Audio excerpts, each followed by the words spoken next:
What if retirement wasn't an age you had to wait for, but a number you could actively hit? The dream of leaving the 9-to-5 grind in your 50s, 40s, or even earlier isn't just a fantasy reserved for tech billionaires. For a growing number of people, it's a realistic goal they are actively building toward every single day.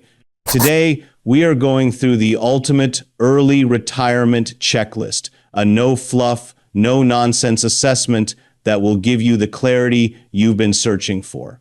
This is the conversation that separates the dreamers from the doers. Part 1.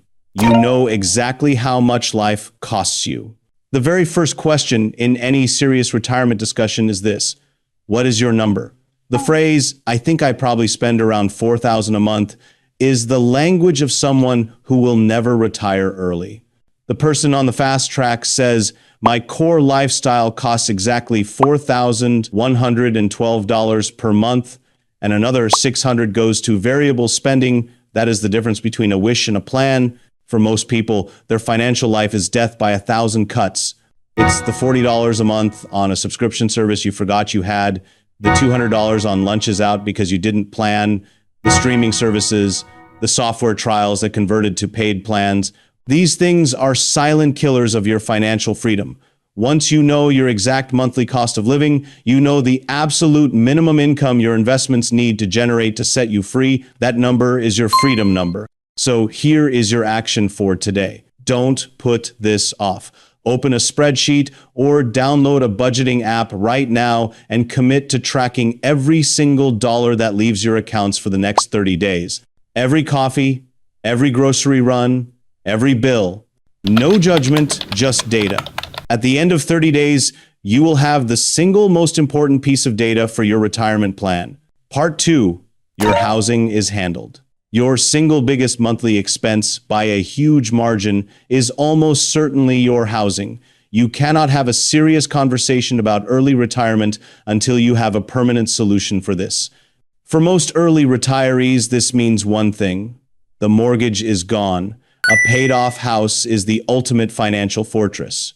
It's a non-negotiable anchor in your budget that protects you from inflation, rising rents, and market volatility.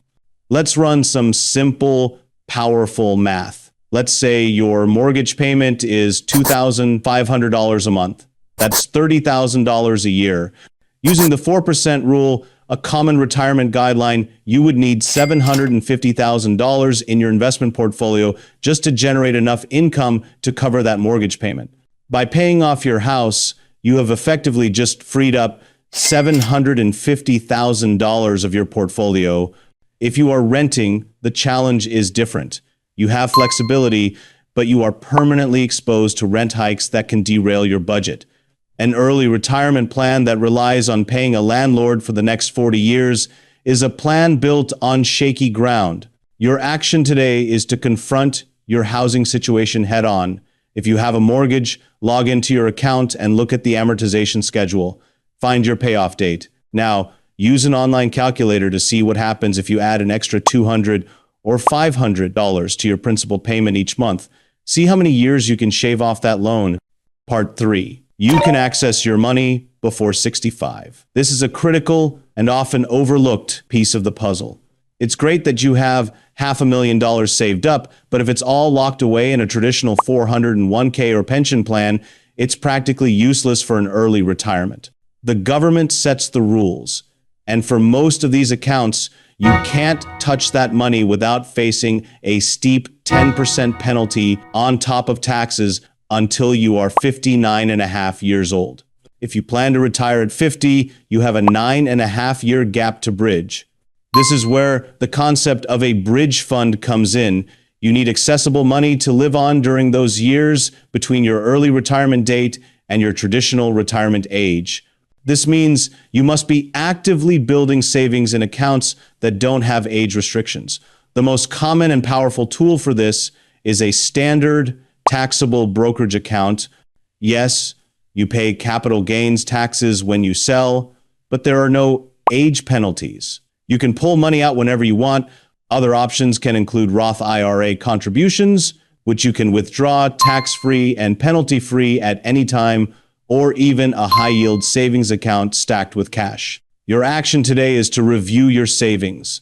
Make a list of all your investment accounts and categorize them, which ones are locked until you're 60 and which ones are flexible. If 100% of your savings are in age-restricted accounts, your action is to open a taxable brokerage account this week. Start funding it immediately, even if it's just $100 a month. You are now officially building your bridge to an early retirement. Part 4. You're not relying on one paycheck or one asset. Relying on a single source of income, your 9-to-5 job, is the definition of financial fragility. A layoff, a health issue, or a change in your industry could shatter your plans overnight. The same is true for your investments. If your entire net worth is tied up in your company's stock or a single investment, you are not investing, you are gambling. True financial strength comes from diversification, not just in your portfolio, but in your income streams. An early retiree doesn't just have one pillar supporting them, they have many. This doesn't mean you need to build 3 separate multi-million-dollar businesses. It starts small. Your primary job is one stream. Your investment portfolio, generating dividends and capital gains, is a second. The third could be anything. A rental property, a side hustle turning a skill into cash. Building these extra streams while you're still working does 2 things.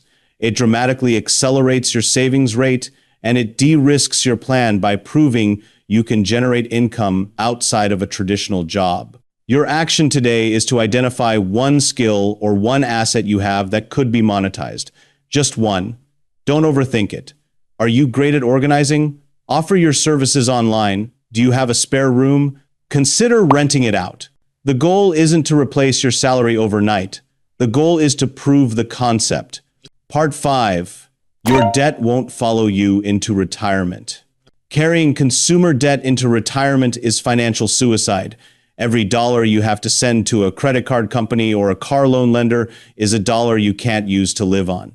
Think of debt as a hole in your retirement boat. It doesn't matter how much money you pour in if it's just leaking out the other side. Let's say you have a $500 car payment and a $300 credit card payment. That's $800 a month.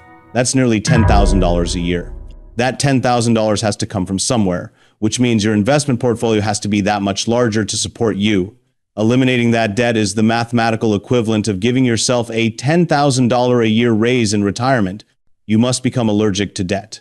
Your action today is to make a list of every single debt you have, from your credit cards to your car loan to any personal loans. List the balance, the interest rate, and the minimum payment. Now, create an aggressive payoff plan. Part 6. You have a semi-retirement option ready. The idea of retirement is often viewed as a hard stop. One day you're working 40 hours a week, and the next day you're on the beach permanently. But that's a risky and often unrealistic leap. A much smarter and more flexible approach is to plan for a semi-retirement path. This could be transitioning to a part-time role at your current company, taking on freelance or consulting gigs in your field, or starting a small passion project that generates some income. This strategy is incredibly powerful for a few reasons. First, it keeps some cash flowing in, which dramatically reduces the pressure on your investment portfolio. Your savings don't have to support 100% of your lifestyle right away, which means they can continue to grow and compound for longer. Second, it keeps you engaged and mentally stimulated. Many early retirees struggle with a loss of identity and purpose when they abruptly stop working. A semi-retirement allows you to ease into your newfound freedom. Your action today is to brainstorm your semi-retirement options. What would that look like for you? Could you consult in your current field? Are there seasonal jobs you might enjoy? You don't need to act on it now, but having a well-thought-out plan B gives you a massive psychological and financial safety net. Part 7. Your retirement budget works without magic math. One of the biggest mistakes aspiring early retirees make is using overly optimistic numbers in their calculations. They'll plug in 10% average market returns into a calculator because that's what they've heard the S&P 500 does over the long run. But what if you retire at the beginning of a lost decade where the market goes sideways for years? Your plan, built on rosy assumptions, would collapse. A realistic retirement plan is a stress-tested retirement plan. This means you need to run the numbers using conservative assumptions. Instead of 10% growth, use a more realistic 5 or 6% post-inflation return. Instead of assuming your spending will stay flat, factor in unexpected costs and rising healthcare expenses, then ask the hard questions. What if the market drops 30% in my first year of retirement? Do I have enough cash or stable investments to live on so I don't have to sell my stocks at the bottom? What if a major unexpected expense comes up? Your plan needs to survive contact with reality, not just look good in a spreadsheet. Your action today is to find a good free online retirement calculator. Not the simple ones, but one that lets you adjust for inflation, investment returns, and extra income. Plug in your real numbers, your current savings, your monthly contributions, and your actual monthly expenses from Part 1. Then, run the simulation with a conservative 5% growth rate. Part 8. You're actively replacing work benefits. Your salary is not the only thing you are walking away from when you leave your job. You are also leaving a bundle of benefits that are incredibly expensive to replace on your own. Forgetting to budget for these is a rookie mistake. The 800-pound gorilla here is health insurance. This is, without a doubt, the biggest financial wild card for any early retiree in America. Employer-subsidized health insurance is a golden handcuff for a reason. Once you leave, you are on your own. You'll need to navigate the Affordable Care Act marketplace, and depending on your income and location, a decent plan for a couple can easily cost over $1,000 a month. But it doesn't stop there. Think about all the other little perks. Does your employer provide a gym membership, a cell phone plan, life insurance, a disability policy? These are all expenses you will have to cover yourself. Your action today is to perform a benefits audit. Make a list of every single perk your employer currently provides. Then go online and get a real quote for each one. Go to the ACA marketplace and see what a health insurance plan would actually cost you. Price out a term life insurance policy. Get a quote for a new cell phone plan. Add all of these up. This new number is a mandatory line item that must be added to your monthly retirement budget. If you've made it this far, I've got a powerful early retirement guide made just for you, and it's completely free. This guide includes a checklist of financial milestones, lifestyle planning tips, and even a printable retirement readiness tracker to keep you on course. All you need to do is comment "retire" on this video. Once we hit 50 comments, I'll drop the link so everyone can download it and start planning their freedom date. So if these signs are making you rethink your retirement timeline, you'll want to be ready for the reality check that comes next. In my next video, we pull back the curtain on the dark side of dividend fire no one talks about, the hidden risks, the traps, and the mistakes that can quietly derail your freedom plan. Trust me, you don't want to skip this one.